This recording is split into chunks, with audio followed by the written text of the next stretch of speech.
This day is brought to you by Progressive Insurance. Fiscally responsible, financial geniuses, monetary magicians. These are things people say about drivers who switch their car insurance to Progressive and save hundreds.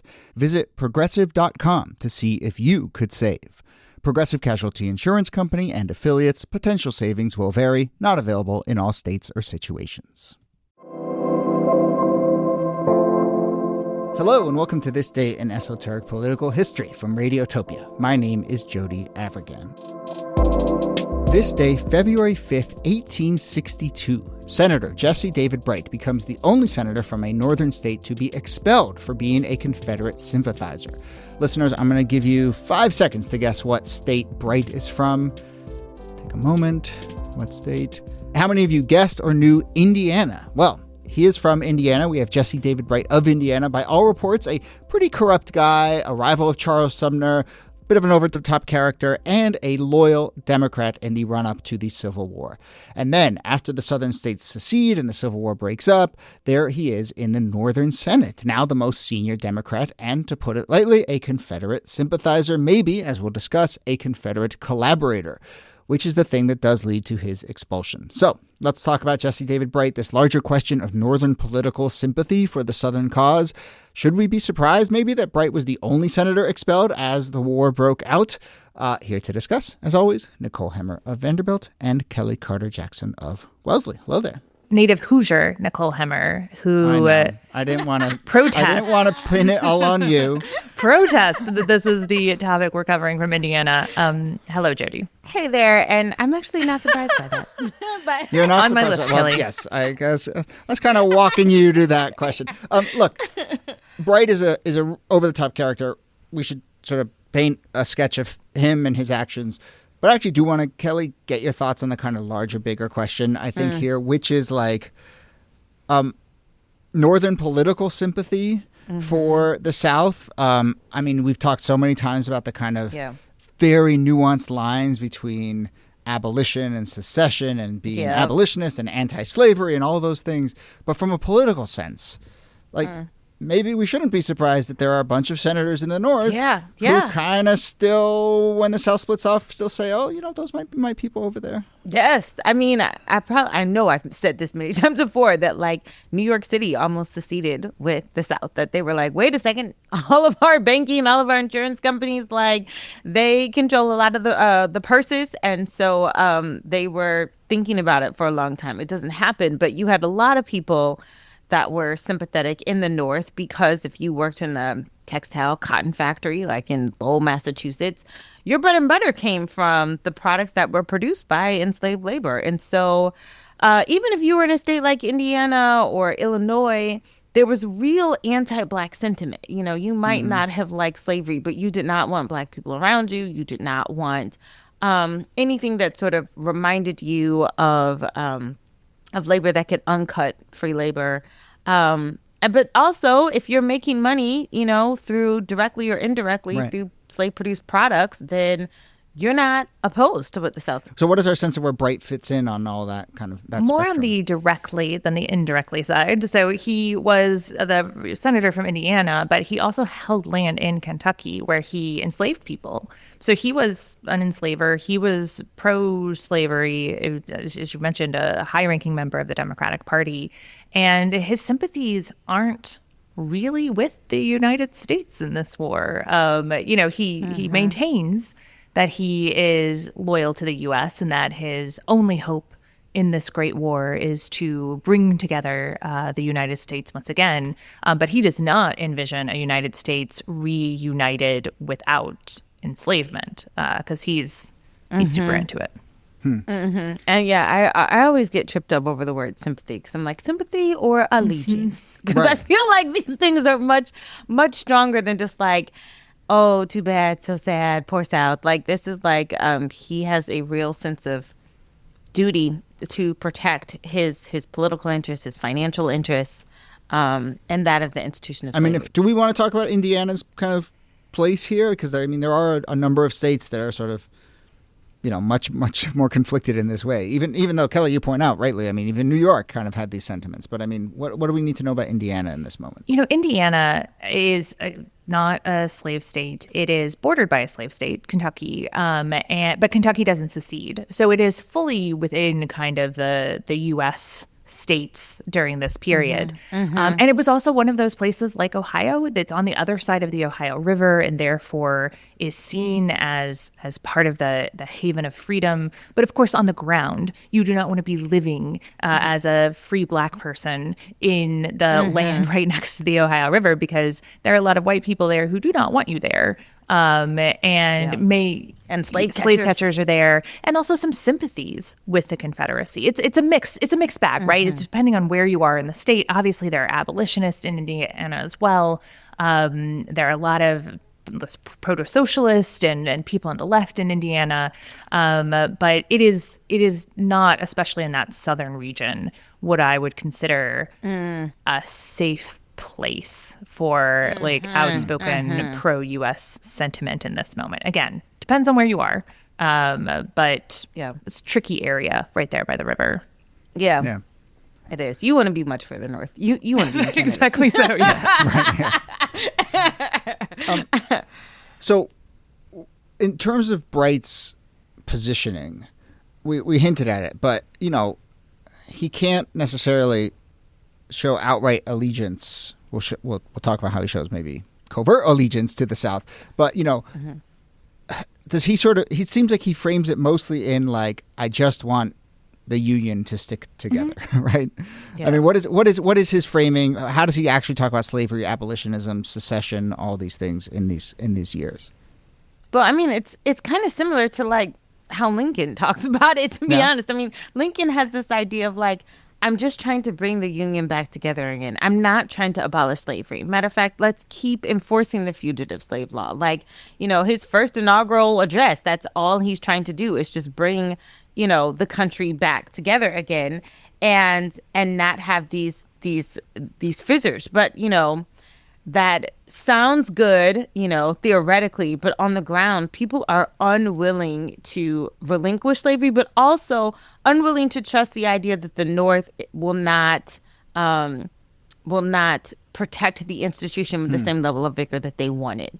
And I think it's the same thing with Bright in a lot of ways. He still wants to maintain his position, his power, his authority, both in Indiana and in Kentucky. And I think that idea of wanting to shore up his power can help play into how Bright chooses his side here in some ways, because, so many Democrats end up leaving the United States through secession, that of the ones who are left, Bright is the highest ranking Democrat in the Senate. Now, the Democrats are no longer in the majority in the Senate because, again, most of them left as part of the Confederacy. But he has real power now as the ranking Democrat in the Senate. So the Northern Senate has 39 members at this stage by 1862, and then 10 of them are sort of holdover Democrats, but the rest, 29, are Northern Republicans, or they're all Northerners. Right. So the U.S. Senate really only has a rump faction of Democrats, and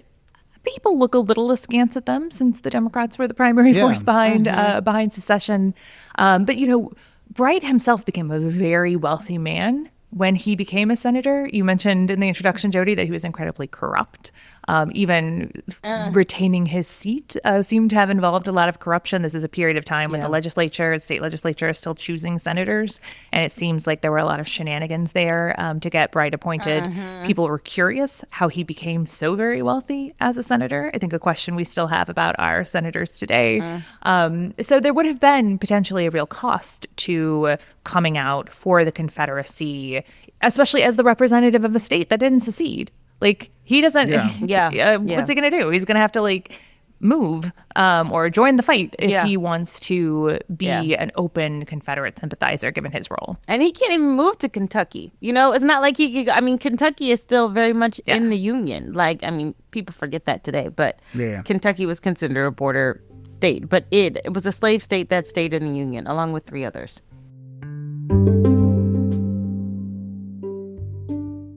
I I want to tell you about a new show from Radiotopia Presents that we're really excited about. It's called Red for Revolution, a 6-part audio drama about Black women, queer love, and liberation. I'll tell you more about it in a second, but look, when we say that Radiotopia is the home for the most ambitious audio work in the world, this is the kind of stuff we mean. An audio drama about love is very different from This Day in Esoteric Political History, but it's very representative of the kind of work that we try and support here at Radiotopia.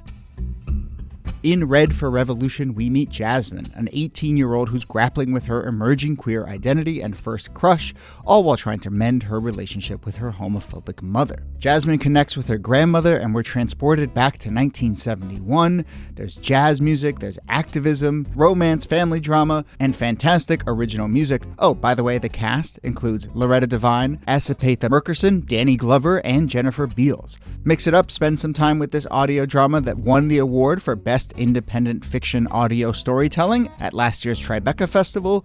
Once again, Radiotopia presents Red for Revolution, wherever you get your podcasts. So, we're a few weeks into the new year. Do you feel like a new you?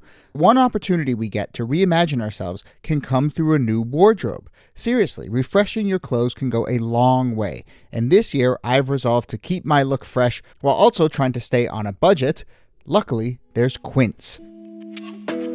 Let's go through a few early year wardrobe items. It might be cold wherever you're listening to this right now. Well, how about a Mongolian cashmere sweater? $50. Maybe you've resolved to hit the gym more? Okay, well, there's plenty of activewear options from sports bras to leggings. New year, new business. You want to look sharp in suits and blazers. They're on there as well. For me, we're going to be doing a lot more video episodes of this podcast this year, and I'm not going to go out there looking like a schlub. So keep an eye out when you watch those for some classy sweaters and button-downs. I can get it together when I need to, folks, and Quince is going to help. Upgrade your closet this year without the upgraded price tag. Go to quince.com/thisday for 365-day returns plus free shipping on your order. That's QUINCE.com/thisday to get free shipping and 365-day returns. Quince.com/thisday.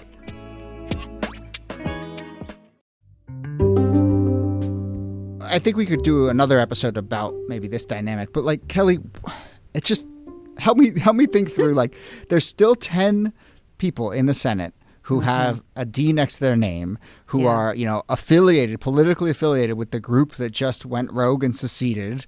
And they're probably from Missouri and Delaware and Maryland and Kentucky. Was there what are the social dynamics like? Was there a formal push to get them to renounce that party? Like, what do you do with these 10 guys that are just floating around? I mean, it's complicated, and it's actually kind of delicate because Lincoln can't afford to lose any more states. I mean, if those 4 states, Kentucky, Maryland, Delaware, Missouri, decide, we're out, we're actually going to join, the Confederacy, then all of Lincoln's power would have just, been depleted.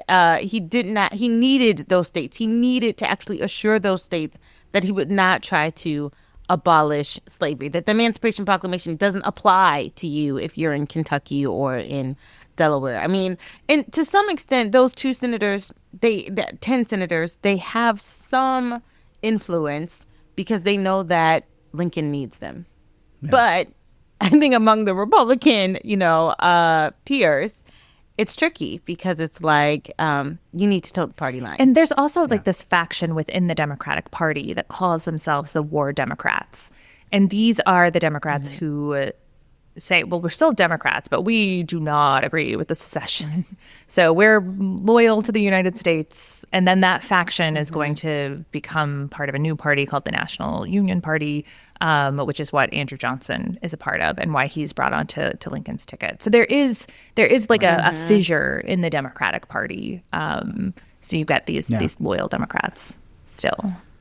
So there's all these political calculations. There's obviously this very strange, just like social dynamic within the Senate. The thing that happens to Bright that kind of tips this over and eventually leads to expulsion is much more concrete than that, and it is a letter. So in March of 1861, Minnesota Senator, Northern Senator, anti-slavery Senator Morton Wilkinson produces this letter that Bright had apparently written to Jefferson Davis, president of the Confederacy. And the letter was found on a gun trader during the Battle of Bull Run and in this guy's pocket.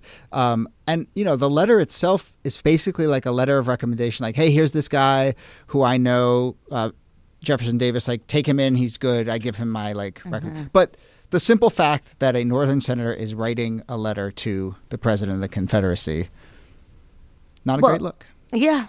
And talking about guns, no less. Yeah, it's a letter of introduction to an arms trader. And that's different than just like a holiday card. Fair enough. Yeah. So my cousin.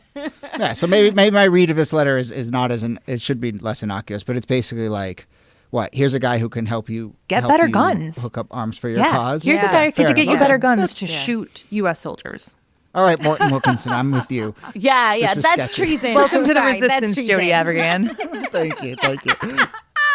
It's treason with a capital T, if you ask me. So what goes down? I mean, this letter causes a real scandal. What comes next? Oh, I mean, people are like, you are a traitor. Like, how could you? Like, there's no way you keep your power after this. There's no way you keep your seat.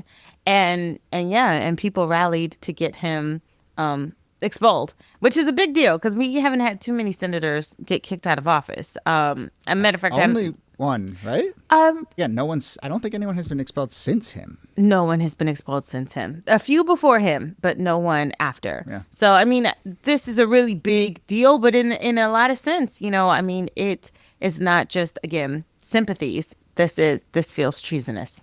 Yeah, and then the idea that if part of what you do when you take the oath of office is to swear fealty to the United States and its Constitution, this doesn't feel in line with that. So there was a point in time when people who engaged in sedition against the United States were expelled from its legislative bodies, which somebody might want to look into. But there is a real sense that it's time to get this guy out. Actually, the vote is 32-14. So it's not as though, he has no support in the Senate. I mean, 4 Republicans support to him. keep him around. Yeah. So I guess to your point, Kellie, it really shows how complicated these lines were. What else goes down when they kick him out? Well, he is pretty upset. He sort of has his game face on during his speeches to defend himself. But after he realizes he's losing his position and his power, they kick him out. They then, I like this part, they then seize his land in Indiana and turn it into a hospital for soldiers. It turns out to be the 3rd largest hospital during the Civil War, a time in which hospitals are, of course, much in need. And so he takes himself back to Kentucky and to his enslaved people. He does try to run for the seat that he had just vacated because they'd expelled him, but there's no law saying he can't run again. And he's ultimately defeated by a war Democrat who ends up taking his place. He ends up running a coal company from 1871 to 1875. He moves to Maryland, and he dies there in 1875. As we said, the last senator to be expelled.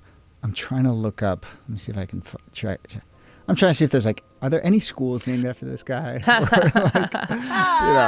mean, I would be surprised. I would be shocked. Would you be surprised? I would be surprised because he's too minor of a figure. Yeah, he doesn't. You got to do something big, and not his hometown. Something you got to meaningful. do something. Like in Madison, Indiana, is there Jesse? That would be kind of terrible. There does not appear to be anything named after him. Good job, everyone. Yeah. Okay, now we know where the line is. I'm pretty sure there's a street, though. I bet you there's a street. Streets are more low stakes. And honestly, my experience with the good people of Indiana suggests, yes, there might be a street. All right. Well, we will leave it there. I promised Niki we'll do some light. Let's fun, do some pro Hoosier stuff. Cast Indiana and some pro Hoosier stuff. Yeah, we'll cast in. Yeah, we'll find some real. Dig righteous, around. See if you dig deep enough, you can find one good Hoosier. I'm sure we can. Well, we got one right here. Nicole Hammer, thanks to you as always. Thank you, Jody. And Kellie Carter Jackson, thanks to you. My pleasure.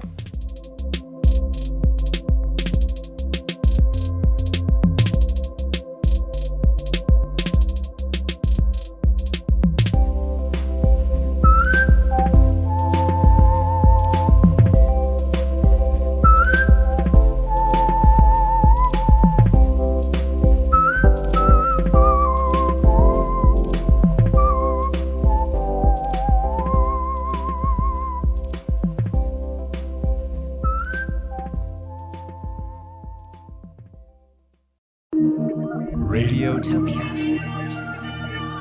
From